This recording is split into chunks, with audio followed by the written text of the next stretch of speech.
This conference will now be recorded. All right. So welcome everybody. I'm Jan Triplett, I'm your host, and we're going to be talking to Dr. Prince tonight, and I'm going to get these slides going so that you can see them and so that I can see them. And one of the things that I want to make sure that you know that this is the Business Leaders Forum, and the program that you all are part of is the Dr. Susan Nolan Palmer Graduate Program. She is our benefactress for our master's program. And this is a really exciting night. Not only is it Veterans Day, and I hope that those of you who either have served or have family who served know how much you are appreciated for the work that everybody did to really help us have the democracy that other people admire and want to be with us. So going forward, I've asked Dr. Prince, Ted Prince, to go ahead and keep his camera on so that you can see him. And I'm just going to keep mine off because I am currently in a condo and our access to technology is a little squirrely because there are a lot of people here who are busy not only taking kids, but downloading things. So I have asked Ted Prince if something happens to the technology, he's going to just be the organizer and just keep talking. So if I disappear, it doesn't mean the meeting's over. He's going to be helping to lead our discussion. I do want to encourage you that if you have a question that you would like to pose to Ted Prince, Dr. Prince, is if you'll put it in the chat box, I will be looking for it, because this is a forum, and a forum is where you get a chance to share ideas, not just listen. And as MBA students, it's important for you to be able to think about what's said, but also to contribute, because that's what you are doing currently in jobs that you have, or perhaps in the business that you have, or where you want to be. And in terms of Dr. Prince, I wanted to give you a little bit of information about him before we get started. And as he and I were kind of chatting before you all came on board, I was looking at some of the things that I knew about him. And we were talking about the fact that he's been so recognized in terms of the Perth Leadership Institute, that he's the CEO and the founder of, and that he is a global expert.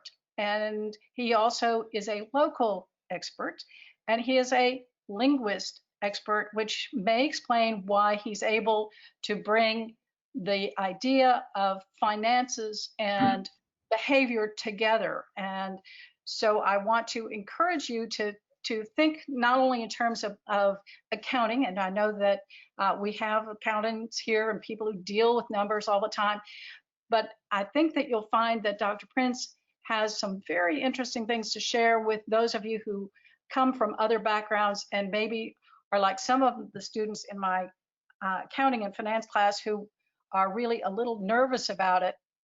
But I used Dr. Prince's book, and so I think you'll see why. So Ted Prince, thank you so much for being with me. Thanks, Chad, and thanks for having me. And I appreciate the opportunity to talk to you all. I hope I got something, hopefully a little bit useful to say, right? So let's start with your journey, because you have a very interesting accent, and you have been all over the world, and you didn't start out doing what you do now in terms of research and consulting. You were involved in lots of different things. Would you tell us a little bit about how you got started and what brought you to the United States? Well, first of all, as you probably have all noticed, this is not a Brooklyn accent, right? So if some of you don't speak Australian, if you need a quick translation, I'm here to help. So, but yes, I'm actually English and Australian by background. I grew up in England, then moved to Australia. And I moved from Australia to here in the 80s. And the reason I came to the US was to start up a company. I was connected with a very small company in Australia, They wanted to start up and go global. Everyone says you got to go global, so I was the donkey that was here to go global. So I moved to New York, and I often joke that when I moved to New York, I used to live in Canberra in Australia, and that's the capital of Australia. It's got about 150,000 people, which is about the size of Gainesville, where I live now. And I often used to joke there were probably more people in my block in Manhattan than the city I used to live in. So that was quite a big change. But I set up a new company here in New York. And as I was telling Jan, I quickly got roped into running a company in England, in Oxford, England, which is another story. So as a sidebar, I was newly married, and I used to have to commute once a month to England, and my new wife was very unimpressed by this, I have to say. That took a bit of getting over, but we got through that too. So yeah, I've been around, and I started the company in New York and grew it for several years until we got it sold. We sold it. Then I moved on. So that's a little bit of it, Jan. But before you did that, you were traveling all over the world in government. I was. I did a first degree in languages, French, German, Spanish, and linguistics. And as I got to the end of that degree, I realized, although I was good at it, I didn't want to do it. So in my fourth year, I switched to political science so that I could use that as a basis for going into economics and finance. I couldn't go directly from languages. So I did that and went off and did a master's and PhD. And so fittingly, my first job was in the Australian Parliament as a research analyst. And then my second job very quickly after that was I went into the Australian Diplomatic Service. And I was posted to Pakistan. I also covered Afghanistan. No one ever knew about Afghanistan. When I used to say, I lived in Afghanistan, people would say, "Where's Afghanistan?" That was many years ago, but of course we all know what Afghanistan is now. So yes, I moved to the subcontinent. I was there for a couple of years, and I worked in government for several years after I came back to Australia. And of course, what started me off, even though I didn't want to do languages, it was something that probably stood me in good stead. I do a lot of work in China now. All my books I've written are in Chinese. I speak Chinese not badly. I'm not great, but I can get by. So one thing it did to me is learning languages. I didn't feel learning another languages, even if it was something kind of a bit difficult like Chinese. So I put that down as a big advantage, right? So when you decided to get out of government and you started a business, did you bring the research that you had been doing into that business idea, or did you look at the idea of finance as something that needed more background in research in order to make the business you were creating work? Well, for many years, I first of all, when I came back from Pakistan, I rose to become the head of IT for the Australian Department of Social Security, computers, because at the time I felt that computers were the future. And in those days, there were no PCs, but I felt it was a wave of the future, so I wanted to be in it. So the company I started off in New York was a computer software company. And following the sale of that company, I ran several other companies in New York and Boston, including one public company. And that, if you like, got me into the whole issue of leadership. You know, I ran several private companies. I ran a company in Boston, a public company. And so, you know, I'd never been trained in management or business or accounting or finance. You know, just I wouldn't tell you this, but you know, you're probably not going to hear an awful lot about me, so I can tell you because you're probably not going to tell other people. But you know, the first company I ran in New York is a software company, and so I started off. In those days, you didn't get accounting and financial software; you did it all manually. So when I went into the company, we started making sales. I brought in an office person, a bookkeeper. She was English, and she was there to keep the books. And so one day we made our first sale. We were all very happy. We were we'd been very successful in our first sale. And my office manager, my bookkeeper, came to me and said, "Ted, how much did they pay?" So I told her how much she paid, and then she said to me, "Well, Ted, do you want me to put in an accounts receivable? I've set up accounts receivable. Do you want me to put it in?"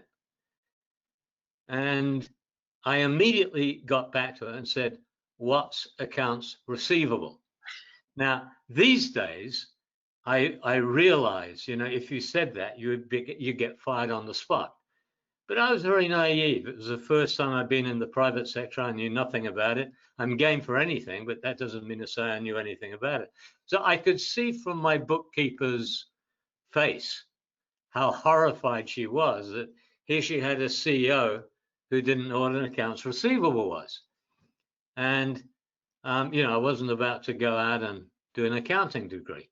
But the first thing I did was I got on the phone, I called up NYU, New York University, and said, "Do you have any courses in accounting?" And of course they said, "Yeah, we got a lot. They're all very tough." And I said, "Actually, I don't want to do anything tough. I want to do something really simple that will get me there in a couple of weeks." So they gave me a course that it wasn't accounting for dummies, but it was something kind of pretty similar. That's how I learned accounting. So when people say to me, you know, "You've done all this stuff in leadership and behavioral finance. Wow, you must know a lot about it." I tell them, "You don't know the half of it," right? I didn't know anything. And if I didn't know anything and I could write books about it, you can too, right? Just common sense. You just got to follow the steps, follow the chain, and you'll get there, right? So what happened was I ended up, this is cutting things very short, but I ended up over a period of 15 years running companies in New York, Manhattan, and Boston. And I ended up running a public company in Boston.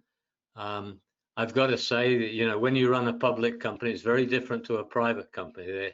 They're really, I thought I knew a lot about management, but once I got into a public company, I realized how little I knew. It was a very good experience. And it was there that I started getting some of these ideas, right?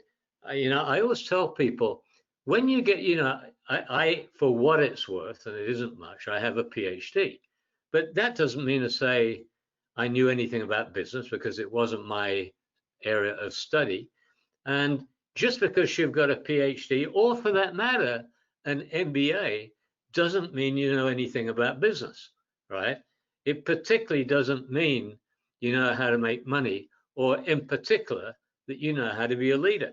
You know, the first day you become a CEO, you've never been a CEO before. So no one's ever given you a course at universities that's saying, look, if you ever get to be a CEO, these are some of the things you know, right? That doesn't exist, right? You get thrown into the job and then you got to do it, and you sink or swim. And a lot of people, of course, sink. And so I did this I was a CEO for 15 years or so. And I used to be on a lot of boards. And when you're on a board, you've really got one main job, and the only job you've got really is keeping an eye on the CEO and hiring a new one if you need one, firing the old one if he isn't doing good. And I was probably, I don't know, 15 or 20 boards. And after, I was a working stiff running companies, so I didn't really have much time to think about what was happening in the other companies I was a board member of. But what I noticed over this period was a recurring pattern. And I didn't think much about it in the early days because I was too busy. And here was the pattern. The pattern was I'd be on the board, and other people on the board were experienced guys and gals, and we would hire a new CEO. Now, I'm going to tell you something. When you hire anyone, but particularly you hire a CEO, you always fall in love with them. I don't mean romantically, right? But when you hire a CEO or someone, you always think you've made an unerringly fantastic choice, right? Of course, you haven't, and there's lots of reasons for that, mainly behavioral reasons. But the pattern I recognized over this period of 20 years or 15 years, what I'd notice is I'd be on these boards and we'd hire a CEO, a man or a woman, and when you hired them, they were always the best thing since sliced bread. They were, and they truly were very good. They were almost invariably charismatic, responsible, effective, knowledgeable, conscientious, you name it, they had it. So after several years of this, but then maybe a year later, you'd end up firing the person. So over the years, as this happened, I started to think about it. Well, we're all experienced people, and we've just screwed up again, right? We've just got the CEO, and it turned out we had him for a year. He fouled up the company. We fired him. We started off again. Then we made the same mistake again. So I started wondering, why is it that people who have all this experience, who are very smart, who hire these amazing people, they truly usually were amazing people, and then we fire them a year later? How can that be? That's not supposed to happen. You fire a CEO, you're starting off again. Maybe he's a dud, then you have to get another one, and maybe you've just burned 5 years. So when I thought about this, one thing popped up. Yeah, all the people we hired were all the good things I just talked about. Why did we fire them? It was invariably because they lost money, right? It wasn't because they weren't good leaders. They were usually excellent leaders, but they lost money. And if you run a company, that's not your job, right? Your job is to make money. So what I started to realize was something that sounds trite, but isn't. And that is, in the business world, people assume that if you're a leader, and particularly a good leader, you'll make money. But that's not true. You can be a great leader and lose money, and you can be a terrible leader and make money. And, I would often have consultants come to me, particularly when I ran a public company, and they would say to me, because they were looking for scouting for work, and they'd say to me, Ted, we would like to do some leadership consulting for you. I would always say to them, well, that sounds interesting. I'd love to learn more. Will it increase my stock price? And they would say, no. And then I would say to them, well, I'm not interested, because my stockholders don't care if I'm a good leader. What they care about is whether or not I'm successful. I get results. I make money, because they want their stock to go up. Now, of course, I'm not saying that if you run a public company or any company, you shouldn't be a good leader. But you can't assume, as 95% of the people out there, that if you're a good leader, you'll make money. And the general point here is that leadership as it's taught or thought of these days, not just in small companies and big companies, is seen as being a set of behavioral attributes that make you very good at leading other people, right?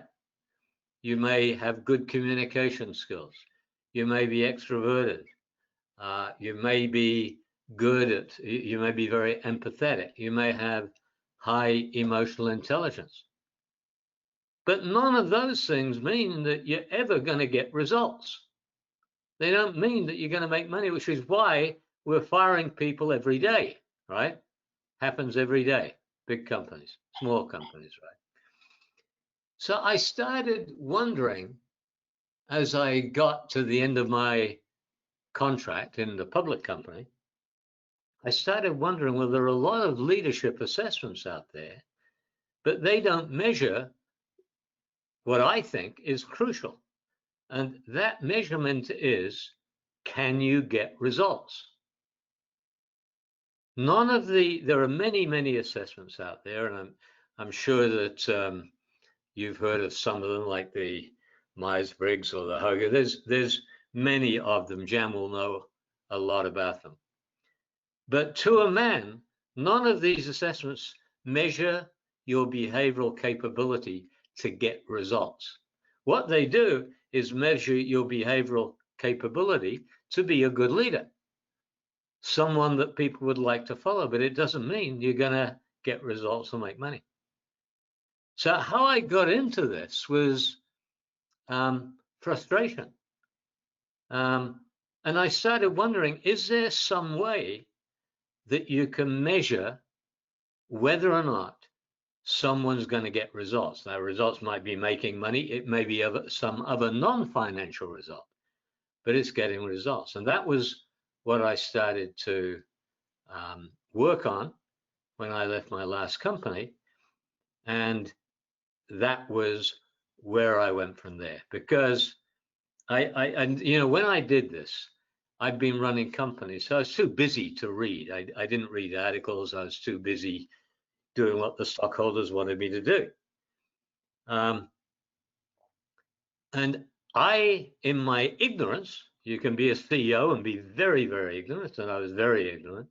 In my ignorance, I assumed it was obvious that there were already assessments and tests out there to measure whether or not you would make money. And I was flabbergasted after starting to do this work and getting into it. I was flabbergasted to find these tests didn't exist. So that's what I set out to do. I set out to find out behaviorally what the difference is between people who get results and who don't get results, as distinct from people who are good leaders and people who are not. In the full knowledge, they're different things. So Ted, is that how you came to write the first book, 3 Financial Styles of Very Successful Leaders? Yes, that was the first one. My second one was Personality and Business Success, and I did a third one about innovation. But in that first book, you actually list 9 different styles, but only 3 of them are successful. Could you talk about the 3 that work and a little bit about the 6 that don't? Yeah, we have identified a concept which didn't exist until I thought about it, called the financial signature. And the idea is everyone in the world has a financial signature. And that financial signature determines whether or not you make money or get results. So they're the same thing, right? And everyone has got a financial signature, but almost no one is aware of what their financial signature is, right? Number one, because no one had ever invented a framework, and no one had ever thought that there was a behavioral aspect to your financial style. So to cut a long story short, I built a model with 9 financial signatures. And 3 of them are what we call value-centric. These are the 3 financial signatures which will determine whether or not you'll make money. We call them value-centric, as I mentioned. We have another 3 financial signatures, which we call resource-centric, and they determine if you're there, you're going to lose money over the long haul. And there's another 3, which we call balanced, and if you have one of those, you'll, on average, break even. Now, here's the interesting thing. There's 9 financial signatures. Everyone has a financial signature. The only issue is it value-centric, is it balanced, or is it resource-centric? So we have a lot of knowledge on that. Now, I don't know whether I can ask you a question and get an answer. Can I do that, Jan? Absolutely. Okay. So I want you to tell me, of all the 9, of the 3 financial styles, value-centric, balanced, and resource-centric, what percentage of people do you think are value-centric? That is, people who naturally make money. Anybody want to give an idea? 19%. That's a good 19? number. That's a good That's number. not bad. That's not bad. Any other suggestions? Who I would say who less than said 10. 19? Monique, was that you? That was me. I would say less than 10%. Okay. Less than 10? Yes, sir. Yeah. Any others? I'd say 10%. Well, you know, you guys are very bright because you're pretty much spot on. 12% of people we test, and we've tested thousands of people, are value-centric, which means 88% of people naturally lose money or break even, and 12% make money. That means in your class, 12% make money. And, you know, I often, of course, people will be very disappointed, but it's, you know, I'm not 6'5", right? So I can't get upset about it, right? That's the way I was born. We're all born that way. If we all made money, none of us will be here. I often say to people, I'm going to prove to you that most people lose money. And people tell me, Ted, now you can't do that. I tell them, yes, I can. I think I heard most of you are in Virginia right now. Is that correct? Yes.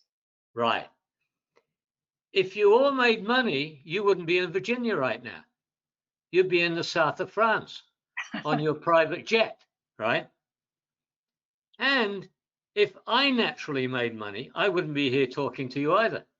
I'd be in the south of France with you, right? None of us will be here.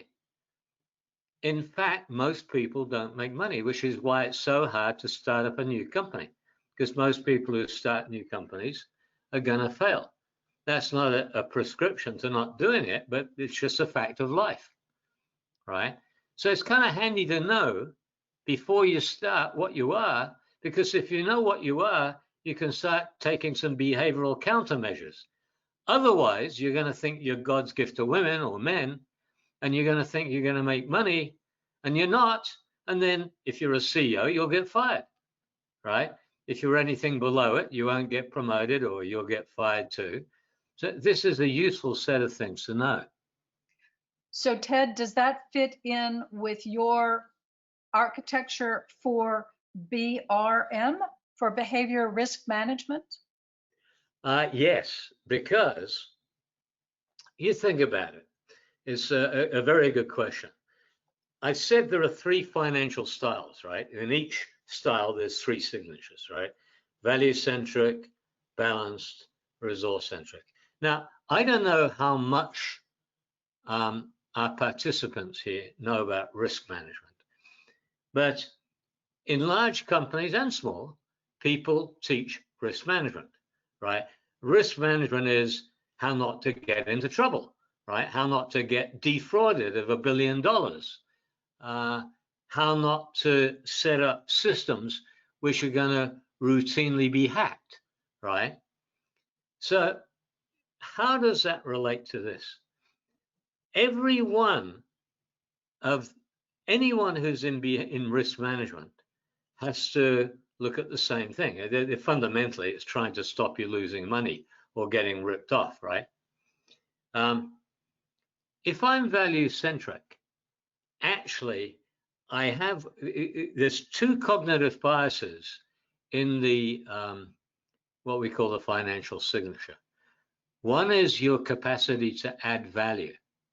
The other is your behavioral propensity to spend money. If you spend a lot of money, that's risky. The more money you spend, the more risk. The lower your value adding, the higher the risk. So when I measure your financial signature, if you're value centric, what it's really saying is your risk, the risk levels you pursue are good, they're low, right? If you're resource centric, your behavioral risk is high, right? Now I'm going to give you an example of this. I'm sure some of you heard of the Great Recession in 2010. It almost wiped my company out. It was very difficult for a while. And you might know that one of the big companies that helped cause this huge problem was Lehman Brothers, and the CEO is a guy called Richard Fuld. Now, I've done a lot of work looking at Lehman Brothers as part of some of the research I've done. And as luck would have it, the week before Lehman went under, in a massive it almost sank the whole Western world's economic systems. The week before it went under, I was in Lehman Brothers in Wall Street talking to the people. And they were very arrogant. They asked me about my approach, and I told them, here's my approach. And the approach, we've done some work on you, and it looks like you guys are in trouble. It looks like you've got an extremely high level of behavioral risk, and we think that you're in trouble. Now, of course, at this stage, they are spending millions on public relations, telling the rest of the world how good it was. The Fed went along with it. They believe they're okay. Ernst & Young, their auditor, approved their financials. You probably know that Lehman Brothers went under. It was the biggest bankruptcy ever, right? But you couldn't, I was speaking to some very bright people at this meeting who should have known better, but they had behavioral blocks. They had mind knots. These mind knots, these cognitive biases they have, made them reject any accurate insights into their psychology, and that's normal. Most people who are resource-centric get very defensive if they know that. Instead of actually doing what they should do, which is to say, boy, I didn't know that, but that's valuable information. Can you tell me how not to be like that? Most people, not all, will say, no, that's not, you don't understand, right? We all carry these defense mechanisms. Every person listening to this speech has those defense mechanisms. And behavioral risk management is part of it. It's the same mechanisms that make people high risk, that make them lose money and make them not get results, right? And we've still got a lot of way to go right now. In Wall Street and the big banks, we still talk about risk management being compliance-based. What compliance-based means is you have a checklist of things you got to do or not do, and you check them off. But that doesn't mean to say someone won't act the way they want to act anyway, which is exactly what happened with Lehman Brothers, and it happened to millions of people in Wall Street and the world economies in 2010, because behavior always comes first. You don't know what you're doing because most of these things are unconscious. you're not aware. So most decisions people make are driven by their financial signature. So if you're resource centric, you're not just going to use those cognitive biases in finance. You're going to use it when you're dating, when you're finding a boyfriend or a girlfriend. It's the same thing, right? You're going to do it when you make any sort of decision. So the financial signature may sound like it's how you judge financial things, and you can apply it to that, and it is. But actually, the financial signature is your innate behavioral calculus that you apply to any decision you make about anything at all. And what we're really saying is you approach it with these two mental lenses. One is, how much value can I add? One is, how many resources do I have to use to get there? Most people, the research is unambiguous. Most people have financial signatures which make it very difficult for them to achieve that. But if they're open-minded and they're told what their signature is and what they can do about it, a lot of people can make a change. And that's all about your native level of mental agility. So Ted, what exactly are the 3 value-added signatures? Well, we call one is a market maker, and a market is very high value. A market maker is very high value adding and very low resource utilization. So actually, if you're high value adding, you're getting very high gross margins and relatively low indirect expense levels. So you're making a lot of operating profit. So, you know, the market makers hit one for a, you know, they hit one for a long run, hit it out of the stand. Another one is a profit maker. A profit maker is still high value, but medium resource utilization. They do a good job. They do value adding things, but they use quite a lot of resources doing it. And then you've got a third one, which is an arbitrager. Arbitragers actually, they're not particularly innovative, but they're more value adding than most people, and they're cheap. And being cheap here is a good thing. They keep the resources down. So even if their value adding doesn't get them to a high gross margin, they're not spending so much that they lose money. So does that make the balanced group, the third group that you talked about, people who are kind of halvesies, they half value add and half resource, or is there a difference? It gets a bit complicated, but basically in the balance, it means your value adding is about the same as resource utilization. It's kind of like having candy, right? You're giving me candy and I'm eating it just as fast as I spend more money on candy, right? I never get ahead of the curve, but I don't get behind it, right? So the balanced people are probably not going to be a disaster. They're just going to be unexciting, not get memorable results. So when someone comes to use one of your assessments, do they find out what their signature is? Do they get recommendations of what to do? And is it, if you can't change what you are, do you hire somebody who's different than you are to keep you in check? Well, yes, yes, and yes, right? Again, it's complicated, but the answer is you can, in principle, change a financial signature, but behaviorally, you'll always tend to want to revert to it, right? To want to. You might not, but you want to. And there are ways of preventing the reversion. There are many ways. In fact, I've got a new book coming out, which particularly focuses on that issue. How do you counter the natural human tendency to revert? It's like going on a diet. You know, you can go on a diet, you can have all the great resolutions in the world, but most people, in the end, it's a behavioral issue. Most people go back to their original ways of eating. But there are ways of overcoming it, yes. But, you know, you've got to be agile enough, mentally agile enough to be able to accept the message.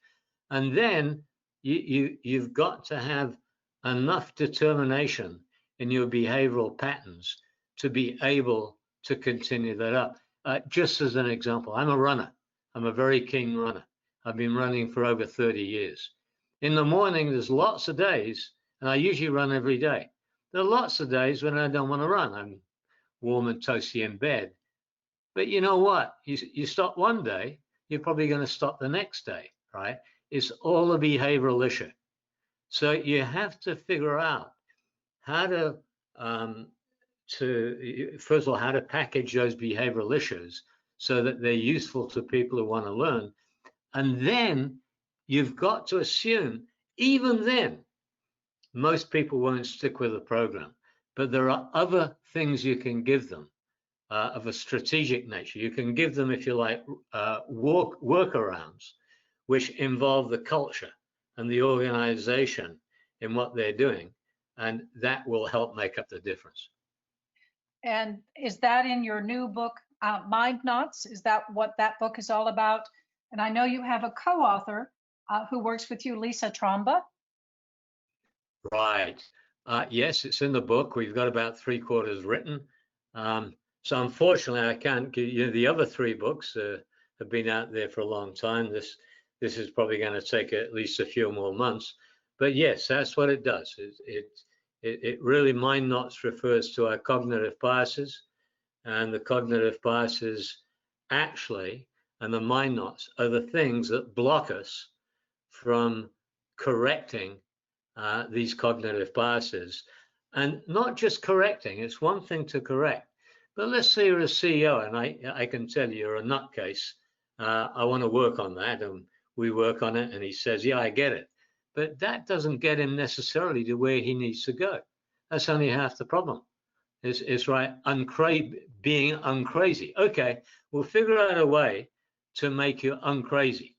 But that doesn't still get you to the Holy Grail. How do you get there, given your particular constellation of behavioral and personality factors? You have to figure that in as well. Otherwise, you'll correct the behavior, but it won't get you where you might have wanted to go. And in our discussion before we began this meeting, I know that you told me that that has encouraged you to start a new business. Would you tell us about the new business and how you see that fitting with the Perth Leadership Institute? Well, the Leadership Institute is focused on individual leaders and teams of leaders, because all of this applies to teams, right? And it's how to correct them and make them better managers and leaders so they're more likely to get good results.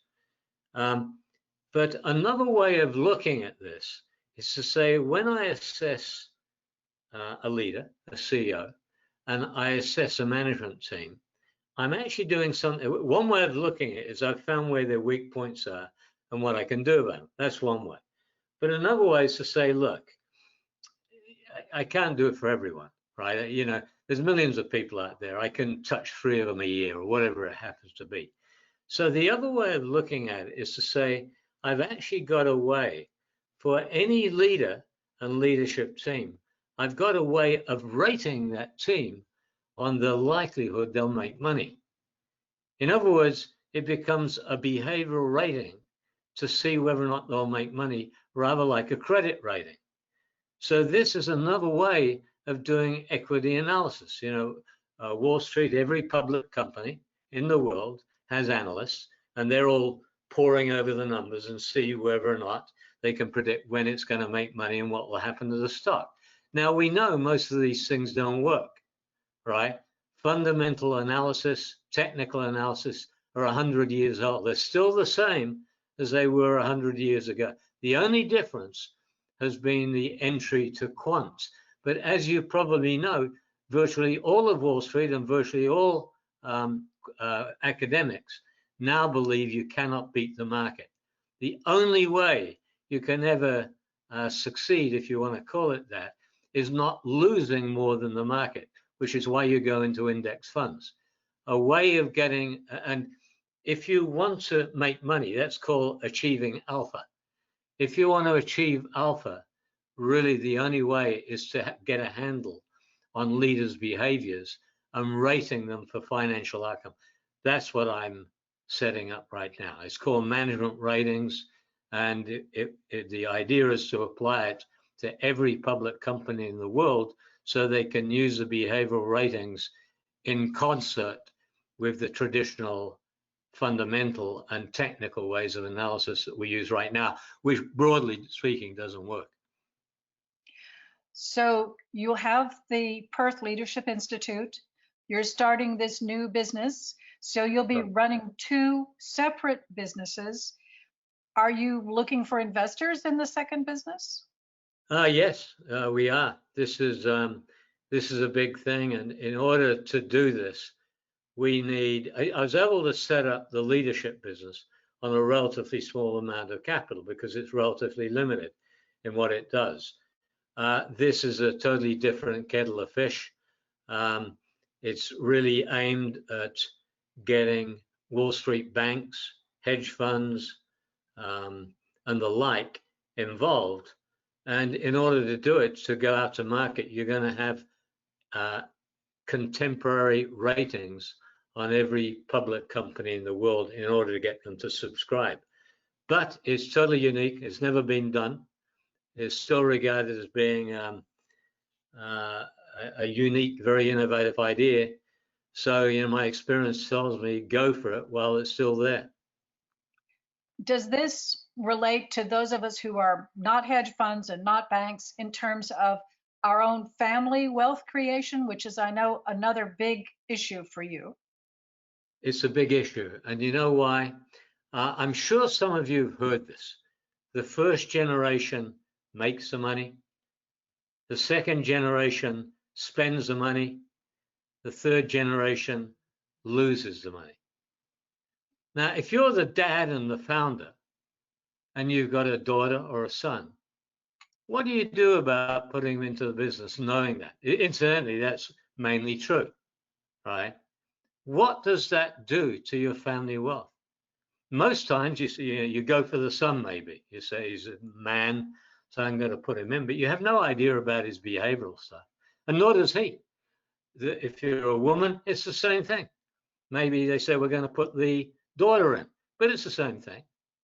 You know, unless you're the first generation where you found it, where there's a reasonable supposition that you're going to make it. If you're the second and third generation, you're probably going to lose a lot of money. It happens all the time, every day, right? So one of the things that wealthy families should, probably all families, but wealthy families in particular, should be doing is testing their kids. How likely are they to make it? If they're not going to make it, what can we do to turn the tables in our favor, right? Otherwise, it's going to be the family itself is at risk. We see that every day. So Ted, Marquita has a good question that she'd like to have an answer for. Could you give a specific example of a high value behavior of a leader? And how do you discern this? What kind of questions or how do you deal with that in your assessments to know whether somebody is high value or not? So one traditional way of doing this might be in assessment to ask you a question like, and I'm just giving you a rough approximation, are you an innovative person, right? Now, most people, even if you give them a scale, most people are going to say yes. On a scale of 1 to 6, they may not all give you a 6, but they're going to give you a 3 or a 4. We've done amount of, you know, the basic lesson is, if I ask you a question about your behavioral capabilities, your answer will be highly unreliable. And from a scientific viewpoint, it's not worth really taking into account, except for other things, right? But I can ask you that question another way. And we've done a lot of testing on this. I could ask you a question. Do people who know you well feel that whenever you get into a new job or a new position, you always do something that is absolutely unique, right? Now, here's the thing. If I ask you whether you're innovative or not, you're probably going to tell me you are. But let's say you're not, and I ask you that question. We've done the testing on this. People are incredibly honest. And when you say, they'll say, well, I got a friend called Joan. She would say, I never do anything unique. She would say, I'm at the bottom. Now, you might consider yourself innovative. And I might say to you, well, you told me, Joe, you're very innovative, but in your test results, you got a low result. How come? And it's a very easy answer. The answer is, Joan is wrong. She doesn't understand me. She can't get into my mind. She hasn't seen me in that situation. It's all BS, but that's how you get to it. So we have a way. Sorry? Yeah. Just that it sounds like the Lehman Brothers story you told. Yes. You don't understand. You don't understand. It's a very common reaction. So one of the programs we do, I haven't even told Jen about this, but we have a program. It's a very innovative program. And what we'll do is we'll come into large companies and we'll identify hidden innovators. People who are innovative, but they don't know it, and the company doesn't know it, and the company might not want to know it, because often companies don't want innovators. They rock the boat, right? They're pains in the butt, right? So I put out on a slide for everybody to see all kinds of things that you've done. And we are about out of time. And one of the things that you have said to me, and you've certainly proved tonight, is that I could ask you something and you could spend hours talking about it. And I certainly appreciate it. And I hope people will look at or purchase or get from the library the 3 financial styles of very successful leaders and the business personality. If you're interested in China, to look at the how founders can bring success, but to look for Mind Knots with co-author Lisa Tromba.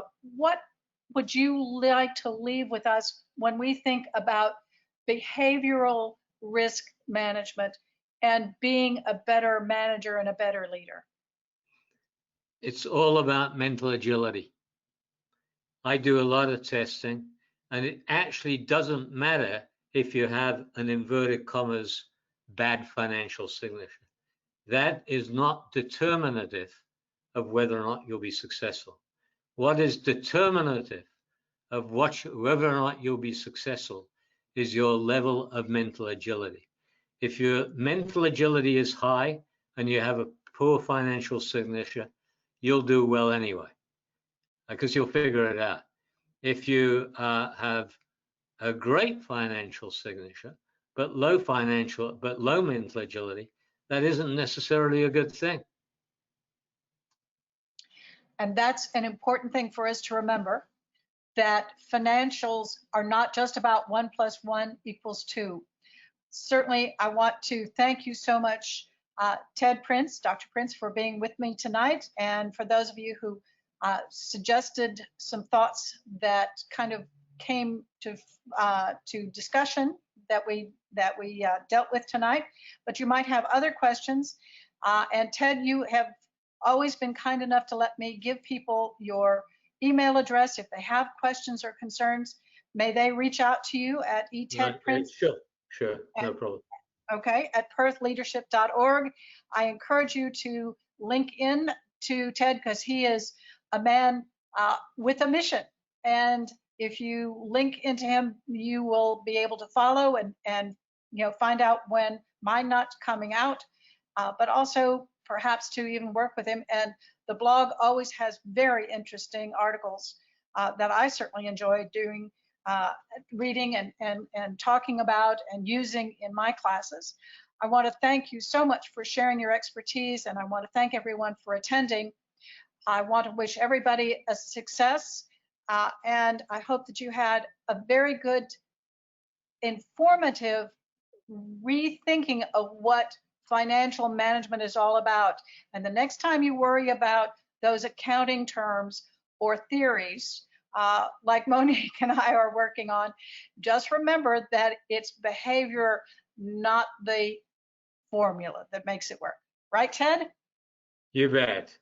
Okay. And thank you, Jan, for organizing this, and thank you everyone for giving your valuable time to listening. And if you have any questions, please let me know. And I'm going to turn off the recording. And if anybody would like to stay and ask questions,